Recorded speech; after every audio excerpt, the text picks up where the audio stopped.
Chapter 37. I Go to America. America, surely these people are Americans. This was my thought as a panoramic vision of the Western faces passed before my inward view. Immersed in meditation, I was sitting behind some dusty boxes in the storeroom of the Ranchi school. A private spot was difficult to find during those busy years with the youngsters. The vision continued, a vast multitude gazing at me intently, swept actor-like across the stage of consciousness. The storeroom door opened, as usual. One of the young lads had discovered my hiding place. "Come here, Bimal," I cried gaily. "I have news for you. The Lord is calling me to America." "To America," the boy echoed my words in a tone that implied that I had said, "to the moon." "Yes, I am going forth to discover America like Columbus. He thought he had found India. Surely there is a karmic link between these two lands." Bimal scampered away. Soon the whole school was informed by the two-legged newspaper. I summoned the bewildered faculty and gave the school in its charge. "I know you will keep Larry Masha's yoga ideals of education ever to the fore. I said I shall write you frequently. God willing, someday I shall be back." Tears stood in my eyes as I cast a last look at the little boys in the sunny acres of Ranchi. A definite epoch in my life had now closed. I knew henceforth I would dwell in far lands. I entrained for Calcutta a few hours after my vision. The following day I received an invitation to serve as a delegate from India to an international congress of religious liberals in America.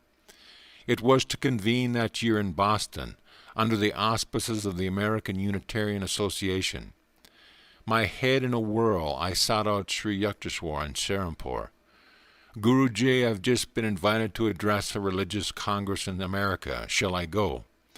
"All doors are open for you," Master replied simply. "It is now or never." "But, sir," I said in dismay, "what do I know about public speaking? Seldom have I given a lecture, and never in English." "English or no English, your words on yoga shall be heard in the West." I laughed. "Well, dear Guruji, I hardly think the Americans will learn Bengali. Please bless me with a push over the hurdles of the English language." When I broke the news of my plans to Father, he was utterly taken aback. To him, America seemed incredibly remote. He feared that he might never see me again. "How can you go?" he asked sternly. "Who will finance you?" As he had affectionately borne the expense of my education and whole life, he doubtless hoped that this question would bring my project to an embarrassing halt.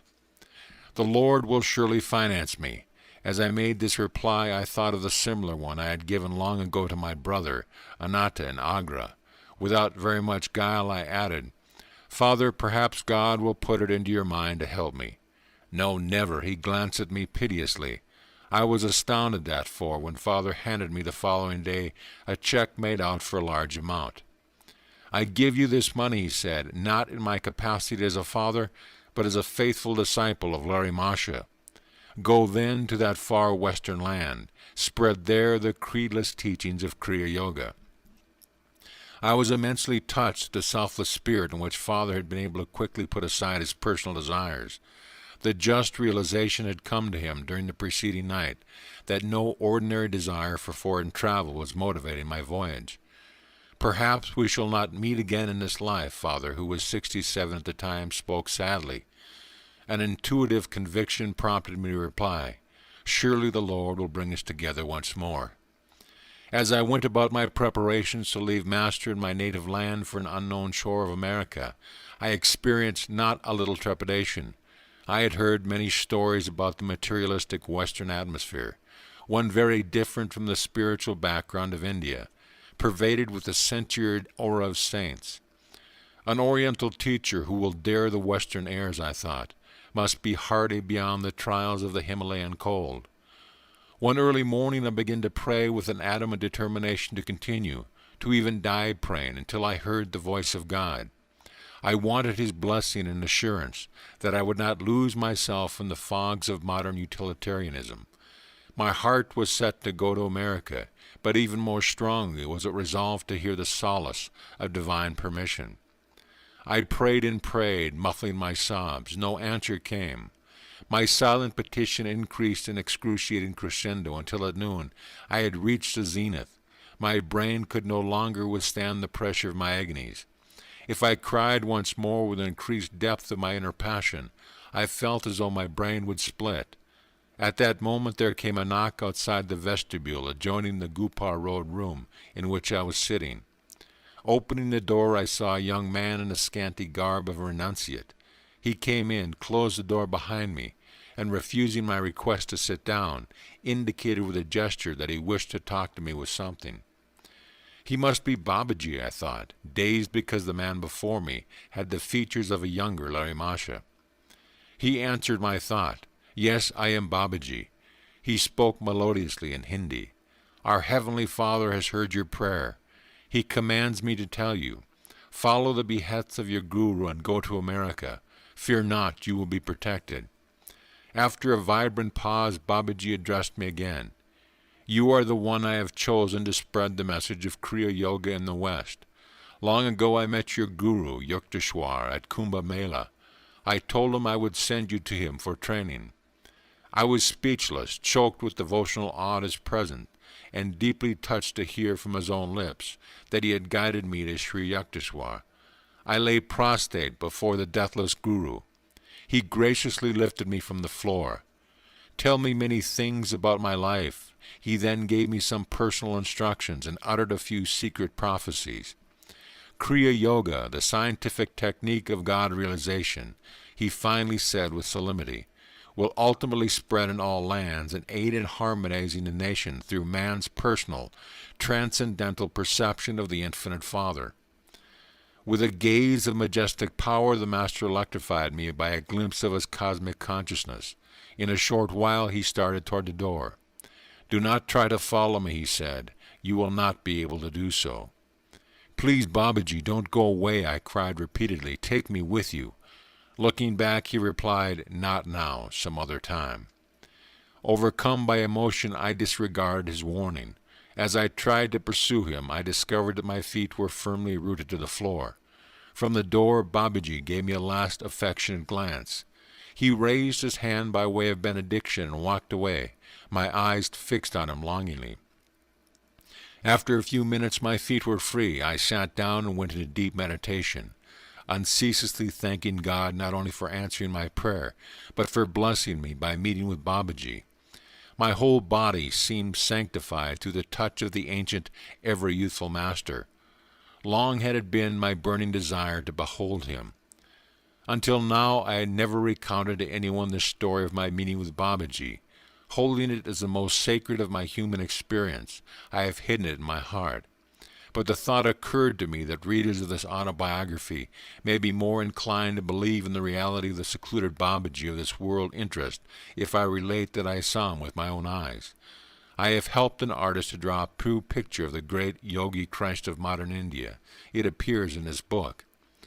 The eve of my departure for the United States found me in Sri Yukteswar's holy presence. Forget you were born a Hindu and don't be an American. Take the best of them both. Master said in his calm way of wisdom, be your true self, a child of God. Seek and incorporate into your being the best qualities of all your brothers, scattered over the earth in various races. Then he blessed me. All those who come to you with faith, seeking God, will be helped. As you look at them, the spiritual current emanating from your eyes will enter into their brains and change their material habits, making them more God-conscious. He went on, your lot of attract sincere souls is very good. Everywhere you go, even in the wilderness, you will find friends. Both of his blessings have been amply demonstrated. I came alone to America into a wilderness without a single friend, but there I found thousands ready to receive the time-tested soul teaching. I left India in August 1920 on the city of Sparta, the first passenger boat sailing for America after the close of World War I. I had been able to book passage only after the removal, in ways fairly miraculous, of many red-tape difficulties concerned with the granting of my passport. During the 2 months' voyage, a fellow passenger found out that I was an Indian delegate to the Boston Congress. Swami Yogananda, he said, with the first of many quaint pronunciations by which I was later to hear my name spoken by the Americans. Please favor on the passengers with a lecture next Thursday night. I think we would all benefit by the talk on the battle of life and how to fight it. Alas, I had to fight the battle of my own life. I discovered on Wednesday, desperately trying to organize my ideas into a lecture in English. I finally abandoned all preparations. My thoughts, like a wild colt, eyeing a saddle, refused any cooperation with the laws of English grammar. Fully trusting in Master's past assurance, however, I appeared before my Thursday audience in the saloon of a steamer. No eloquence rose to my lips. Speechlessly I stood before the assemblage. After an endurant contest lasting 10 minutes, the audience realized my predicament and began to laugh. I stood on the dais before one of my classes in America. This class of 1,000 yoga students was held in Washington, D.C. The situation was not funny to me at the moment. Indignantly, I sent a silent prayer to Master. "You can speak." His voice sounded instantly within my consciousness. My thoughts fell at once into a friendly relation with the English language. 45 minutes later, the audience was still attentive. The talk won me a number of invitations to lecture later before various groups in America. I never could remember afterward a word that I had spoken. By discreet inquiry, I learned from a number of passengers. You gave an inspiring lecture in stirring and correct English. At this delightful news, I humbly thanked my guru for his timely help, realizing anew that he was ever with me, setting in all naught all barriers of time and space.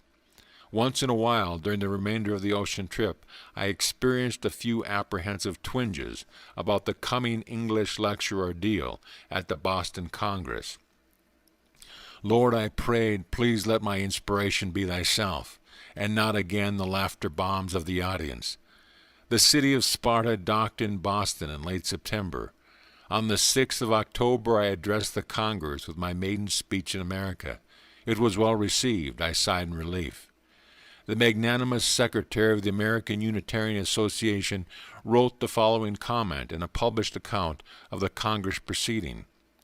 Swami Yogananda, delegate from the Brahmacharya ashram of Ranchi, India, brought the greetings of his association to the Congress.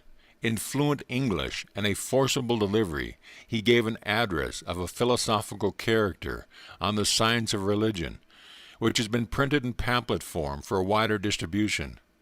Religion, he maintained, is universal, and it is one. We cannot possibly universalize particular customs and convictions, but the common element in religion can be universalized, and we can ask all alike to follow and obey it.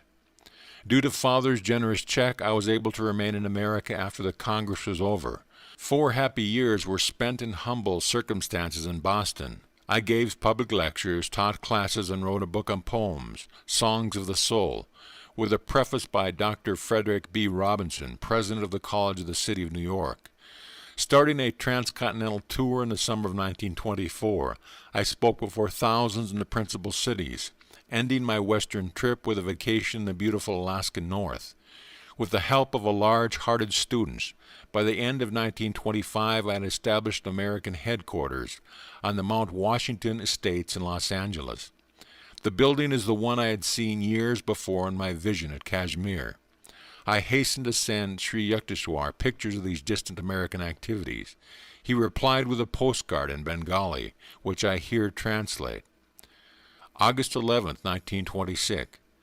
Child of my heart, O Yogananda, seeing the photos of your school and students, what joy comes in my life I cannot express in words. I melted in joy to see your yoga students on different cities, beholding your methods and chant affirmations, healing vibration and divine healing prayers. I cannot refrain from thanking you from my heart. Seeing the gate, the winding hilly way upward, and the beautiful scenery spread out beneath the Mount Washington estate, I yearn to behold it all with my own eyes. Everything here is going well. Through the grace of God, may you ever be in bliss. Sri Yukteswar Giri. Years sped by. I lectured in every part of my new land and addressed hundreds of clubs, colleges, churches, and groups of every denomination. Tens of thousands of Americans received yoga initiation. To them all I dedicate a new book of prayer thoughts in 1929, Whispers from Eternity, with a preface by Ameliti Gali Gursi, I give here from the book a poem entitled God, God, God, composed one night as I stood on the lecture platform. From the depths of slumber, as I ascend the spiral stairway of wakefulness, I whisper, God, God, God, Thou art the food, and when I break my fast, O nightly separation from Thee, I taste Thee, and mentally say, God, God, God. No matter where I go, the spotlight of my mind ever keeps turning on Thee, and in the battle din of activity my silent war cry is ever, God, God, God. When boisterous storms of trial shriek, and when worries howl at me, I drown their clamor, loudly chanting, God, God, God. When my mind weaves dreams with threads of memories, then on that magic cloth I find embossed, God, God, God. Every night in time of deepest sleep, my peace dreams and calls, joy, joy, joy. And my joy comes singing evermore, God, God, God. In waking, eating, working, dreaming, sleeping, serving, meditating, chanting, divinely loving, my soul constantly hums, unheard by any, God, God, God. Sometimes, usually on the first of the month when the bills rolled in for upkeep of the Mount Washington and other self-realization fellowship centers, I thought longingly of the simple peace of India. But daily I saw a widening understanding between West and East. My soul rejoiced. I have found the great heart of America expressed in the wondrous lines by Emma Lazarus, carved on the base of the Statue of Liberty, the mother of exiles. From her beacon hand glows worldwide welcome, her mild eyes command, the air-bridged harbor the twin cities frame. Keep, ancient lands, your storied pomp, cries she with silent lips.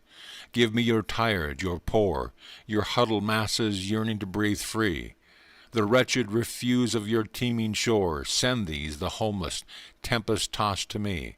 I lift my lamp beside the golden door. End of chapter.